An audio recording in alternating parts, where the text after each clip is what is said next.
It's funny as you're talking. I've 3 children. I just had a baby about 3 months ago, and my second youngest is 11. So 11 years later, I had another baby.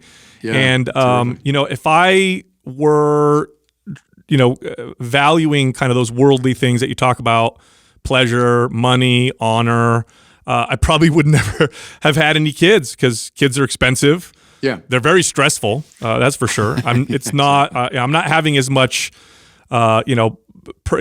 personal pleasure, fun stuff. It's a lot of the stuff is dedicated to children.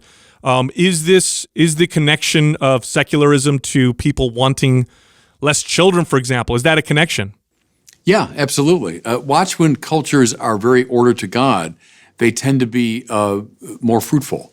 Why is it in the Bible that the covenants that God makes with us are almost always sealed with the command, go forth, be fruitful and multiply? Because life follows from that. See, it's the fruitfulness of the whole of your ordinary life becomes greater the more you give it to God. That's the paradox. If I surrender that to a higher good, they all become better. They become more themselves. I think maybe you and I talked about this, but the image of the burning bush from the book of Exodus, that's what's being conveyed there spiritually, is the bush is on fire, but not consumed. So the closer God gets to us, the more beautiful we become, and the more radiant, and we give warmth and light to others, right? But we're not consumed.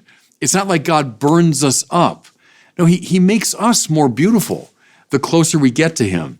So your bodybuilding or fitness or whatever it is you do will become better, higher, a vehicle of grace the more you give it to God. So from your perspective, a lot of what's happening was predictable because of the decline of religion or spirituality or value or worship in God?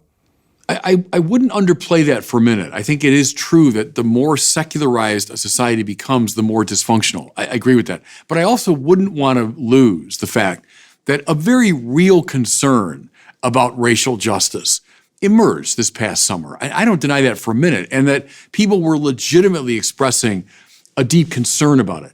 Now, the violence that came from it and all that, obviously is not a good thing. But I wouldn't want to overlook that as though it's all just a question of, secularism. It was people with a real passion for justice. And as I said, that's Amos and Isaiah and Hosea and Jeremiah and Ezekiel and Jesus, and the whole teaching tradition of the church advocates concern for the poor and the oppressed. So I'm not against that at all. I think that was a healthy expression.